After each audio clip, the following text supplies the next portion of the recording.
All right, now today marks the third day since grade 4, standard 8 and form 4 students reported back to school after what has been close to a 7-month break for the learners. Now this comes a week after Education Cabinet Secretary Professor George Magoha announced that the 3 classes will begin the new second term, which will be 11 weeks long from 12th October to 23rd of December 2020. Students will then go on a 1-week holiday from 24th December to 1st January 2021. The third and final term for the students will resume 4th January 2021 and stretch for another 11 weeks to 19th of March. Thereafter, the Kenya Certificate of Primary Education examination will begin on 22nd of March and last for 3 days until 24th of March. Now, on the 25th of March, Form 4 students will begin the Kenya Certificate of Secondary Education exams for 3 weeks and 2 days until the 16th of April 2021. Now, the exams will then be marked for 3 weeks from 19th of April to 7th of May 2021. And with the ministry now also planning to fit the 2021 academic year in 7 months from May to December, allowing the school calendar to resume to its traditional January-December timeframe from 2022, students and teachers are now staring at stretched lessons, long school days and extended weeks as the government embarks on a crash program to normalize the national academic calendar. Fantastic. So now we have it laid down. So the first question is, what had the lessons so far from the first 2 days of learners resuming classes in Kenya? And to help us understand this topic this morning, we are joined by Jasper Ondemu and Otoa Sifuna, who are educational experts. Let me start with you, Mr. Sifuna. How are you doing, sir? I'm very good, Kiage Simba. I can see you already settled in class. Yeah. We are right into the business of the day, and I think as teachers, when I was on set the last 2 weeks, week or so, I did say that teachers are ready to resume. Despite the challenges, some of them we are actually surmounting them, and a case scenario where as the challenges come in, we actually through them. Part of the challenge, Simba, I can tell you, has broadly because of the day scholars. I think it's going to be easy at the boarding section. The day scholars, because they're using the transportation. Public transport, as we speak today, still operational. And you can see that these young ones, while on the road, they do not adhere to the social distancing criterion. They hug each other. They have missed each other for the last 7 months. I could see the behavior here when they start streaming. And for us, we actually receive students from all over the 47 counties. When they come after the 7 months, they have really missed each other. But now the question of the social distancing will compel them. Very quickly, Simba, one is the question of the facilities in schools. And I can tell you, for the Form 4 class only, that has almost 196 candidates in my institution, I can talk of almost over 60% of the facilities gone. Because we are not taking anything for a gamble here. We are ensuring that even in the areas of residence or the dormitories, as other people will refer to it, it is strictly social distancing. A dormitory or a residence that was hitherto occupied by 1,000 students will only have 500 students. So the only big question I'm trying to think, and I'm not getting the answer right away, is an indication that was made by the cabinet secretary that parents or the stakeholders should also prepare for the rest of the school actually coming in. It's going to be crazy. It's going to be crazy. Yes. Already we are talking of the amenities overstrained. Lunchtime and tea break here is all hour as opposed to the 30 minutes that we used to do, because the queue that actually goes all the way up to the administration unit because we do not want these young ones to close. Those are the areas that can really compromise. Yes. When they are at the dining hall, when they are at the dormitory, Yes. when they are going to the field. Most of them are now not practicing. The physical exercise is very crucial for these young ones. We have even reduced on that. They're just now taking a walk all through. So Yes. we must navigate through the new normal. As we shall be going on, I'll be unleashing some more challenges that emanate from this whole scenario. Pretty much. Let me also get back to Jasper on demo this morning. Jasper, the question that everybody wants to hear is that have you gone back to school? And if you have, what would you say are the first lessons that you've seen so far from the few days that you've observed the students coming back to school? First of all, Simba, thank you for giving me the opportunity to appear on the show. So far, I can say so far so good because most students have resumed to school. I can project an 80% turn up in school. As the students were coming in, most of them, their minds were not settled. Remember, these particular young children, this is the first time they are seeing this kind of pandemic. It has never before in their lives. So you could stand in that context that this is really a new phenomenon to them, but they are adjusting gradually. Yes. There are some students who opted to get out of the school, perhaps to go and join international curriculums. Other students did not come back because of the fees. Yes. The parents lost their jobs, business not doing well. And the school that I am in, really, parents pay hefty amounts of fees. Therefore, there are those students that haven't come back, and health protocols have been followed. The issue about social distancing, we've created extra classrooms to ensure that social distance is adhered to. And I'm very sure that in about a week, we should be able to resume normalcy in school.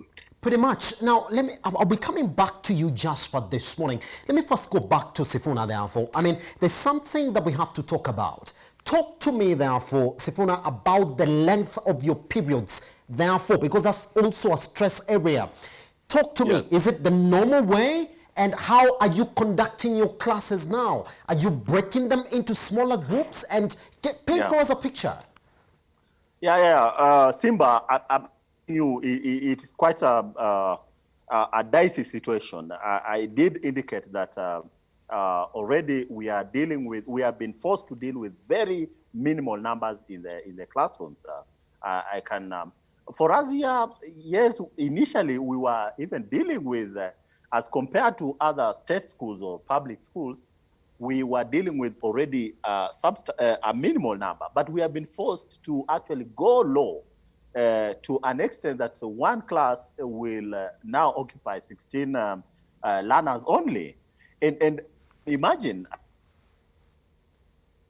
when I juxtapose the institution where I'm teaching now vis-a-vis the public school I used to teach a couple of years ago. Yes. If this scenario was to apply in that public school I was a couple of years ago, it will be totally impractical. So you can imagine a scenario where you have 16 learners in a class, and only the Form 4 students will now occupy close to over 10 classes. Yes. And now that casts a very the spanner into the works. Where are you going to get enough classes to actually accommodate all the learners? Yes. You will also realize that the spiral effect of that is you will need more teachers. Yeah. And you can imagine a class that had maybe 50 learners broken down into 3 classes, or 3 classes for that matter. You will need an extra 2 teachers. For us here, we might go around that because we somehow have the resources. But my heart goes to some of the struggling schools, and I can see Peter Ondoro on the other side, who has really been carrying the heavy heart of some of the private schools. Because initially I also said that some of these private schools are also at hierarchy. They're also at levels. There are some private schools that actually were forced to close down because they actually live from a hand to mouth kind of existence. The Yes. school fees that comes in is quickly consumed. There's a school along Thika Road, I don't want to mention the name, that has converted into a rental unit. In fact, one of my friends has just had himself a bed sitter in one of the building. It is going to be very, very challenging. Yes. The resources will be required. But let me tell you, Simba, the first 2 weeks of reopening, the first 2 weeks of the students coming in will be a do or die scenario. If we gamble around, some of the what we call the community infections will actually be in schools. Yes. And I keep on saying that the government or the stakeholders, both from the Ministry of Health as well as the Ministry of Education, must take cognizance of one thing, that these learners, they are young, and by virtue of their age advantage, they are asymptomatic. But that does not deny them an opportunity to infect their teachers, who are, some of them, 50 years and beyond. If you went and did a spot check on the kind of medical cover that is given to the public schools of this country, you will actually ask yourself whether teachers are born of a lesser cannot even provide for even anti-malaria treatment. So when the teachers of this country shall start dying, they shall drop like chicken. I can assure you, Mr. Simba. Pretty much that. I'm going to come back to you, Mr. Sifuna, on whether you are actually ready to go for this crunch period, because I don't think you're going to rest all the way up to next year, March. We're going to come and talk. We're going to come and talk about that. Let me just put that question to Jasper this morning. Okay, Jasper, let's talk about the plans the Ministry of Education has for you as a teacher now in the economy. One is that you're only going to take a 1 week break, Jasper, that is in December, and then on 4th of January, you are supposed to come back. And then with little breaks in between, you're supposed to get into the exam period thereof in April, and then come back again, so that now you can get back to the normal education calendar in 2022. Can you talk to me? Are you ready for that? Because your CS did tell you have to be ready for it. Thank you, Mr. Simba, for that particular question. I'm requesting that you accord us each equal time. You can see Mr. Otoa Sifuna can speak to infinity. So I'm very sure we're going to do that right now. Yeah, thank you. So you should be able to really control him so that we can be accorded equal time. On the question that you've raised about, the term going forward, everybody understands we are in a very tough for 7 months right now. So going on to this particular timetable, we really have no alternative but to adhere to it. Teachers know how to be versatile. We can be able to grapple with all these and ensure that come April, the students are able to do exams so that they are marked, and then normalcy will resume later. So yes, there is that particular kind of, teachers will be stretched more for the health situation in schools. I think it is in the US. I was watching CNN the other day, and they were talking about a teacher who was infected by a student, and then the teacher did not make it. The teacher died. So the health of a teacher is quite important in schools, and teachers do not have, a comprehensive medical cover to address those kind of issues. Yes. Mr. Otoa Sifuna might be lucky because he's in a state-of-the-art school where they have comprehensive cover, but in some schools, look at even the TSC teachers, AON, Minet, these issues of COVID have not been addressed adequately. Even the private school teachers, apart from the simple NHIF, they don't have another health cover. Therefore, the teachers' lives are really at risk, and nobody might be taken into account for those particular lives. Yes, Jasper, I'm still with you therefore, so that we balance your conversation with Sifuna this morning. Good. So talk to me. What have been the past 2 days for you? Because your CS is saying this is the period that they're going to watch exactly how you, the teachers and the educational experts in the country, are going to carry on your lessons within these unprecedented measures. Is it possible for us to talk about the other students coming back before the end of the year? Because they're saying, well, there's that possibility if things go okay. I think in this scenario we are going to look at which is a lesser evil, or which is a better, the kids to be at home forever, or have the kids in school. As a country, we have no alternative but to have the kids at school. I understand the issues of social distancing, issues of masks, but it is much, much better. UNICEF told us, let us have the kids in school. These other things are going to be done gradually, though I cast doubts on the commitment of government to ensure that that health protocols are observed. Remember, the government had promised schools that they were going to deliver face masks to every learner, especially in the public school. That has not happened. We saw the CS in Olympic Primary School in Kibra distributing masks and saying that we are going to give the poor children. The rest can be able to buy for themselves. So therefore, the government might not be committed in the long run to ensure that aspect is addressed, and therefore that is why I'm saying that we might wait until the Lord comes for the schools to open. Let them open. The challenges that come along shall be able to be dealt with. Other countries have already opened. There are other countries like Cameroon where there were a few cases, 14, they were neutralized. So let us not really have too much. Let us have the kids in school, and then the government to plan how they'll be able to go about in case of resurgence of the disease. Pretty much. Jasper, if you may allow me, let me cross over to Sifuna this morning again. Sifuna, we have 7 minutes to clear this conversation this morning. Paint for me a picture of exactly what the effect of the 6-month break has been on your students, and whether it's okay for us to say, well, we're just going to continue with the second term because, well, the plans earlier on were scrap off first term, let them come in and start afresh all over again. Yeah.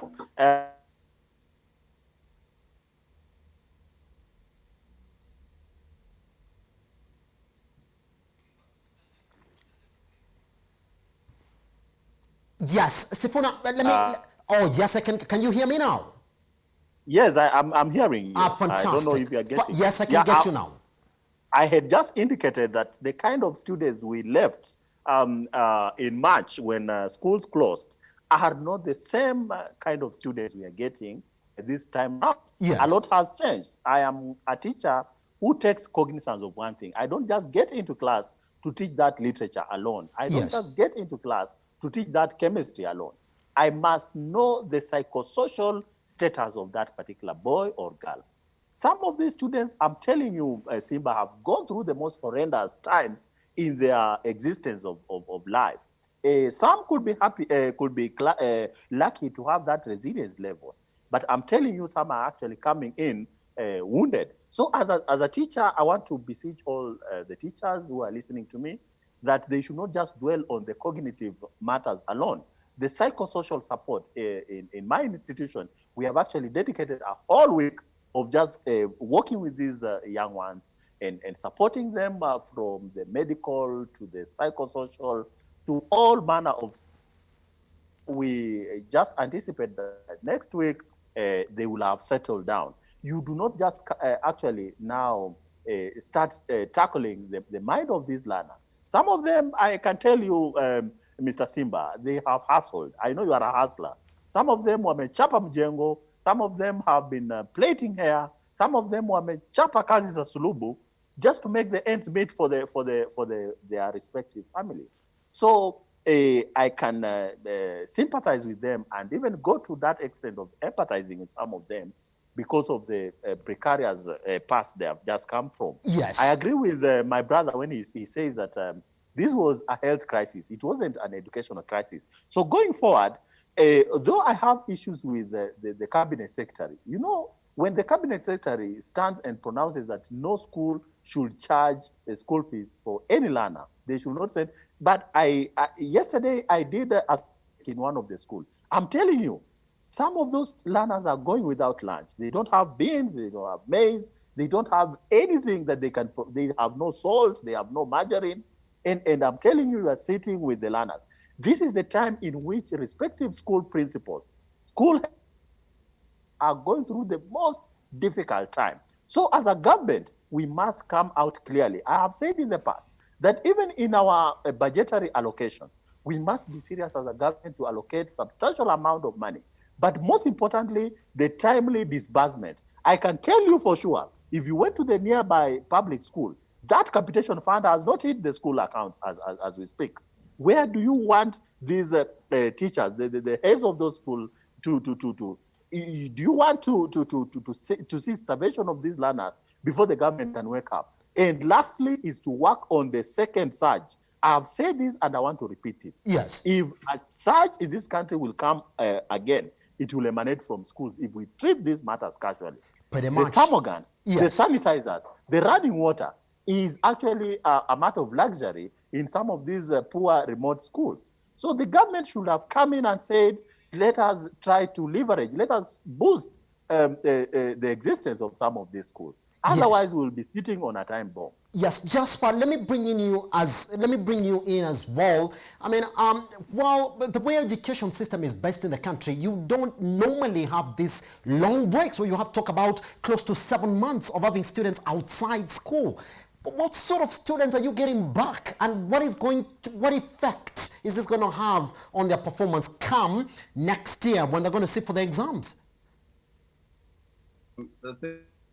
For that question. Indeed, as I said, most of the students, their mind are not really settled, but in due time, they'll be able to adjust to the school setting. They'll be able to recap on what they had learned before. And I need to look at the testing in our country.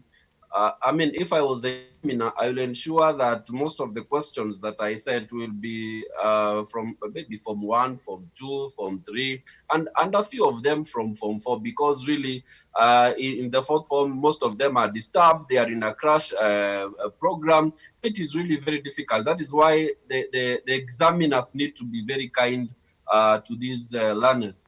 Now, on my closing shot, I think time is really not on our side. The government should give us the dates on when these other classes are going to open their schools. It should not be another sudden announcement or sudden circular sent to principals that admit the students. I think it is really in order and fair for the parents to be able to organize themselves. You can imagine if you have 5 children in the CS make sudden announcements. I mean,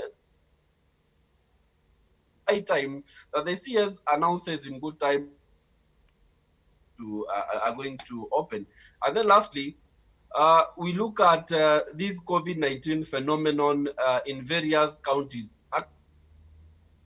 Example, which has not recorded any, not be given more attention compared to a county like Nakuru that is registering high cases of COVID-19, or Nairobi, which is registering high cases of COVID-19. And therefore, we need to localize these approaches to COVID-19 so that we are able to protect our learners. Thank you.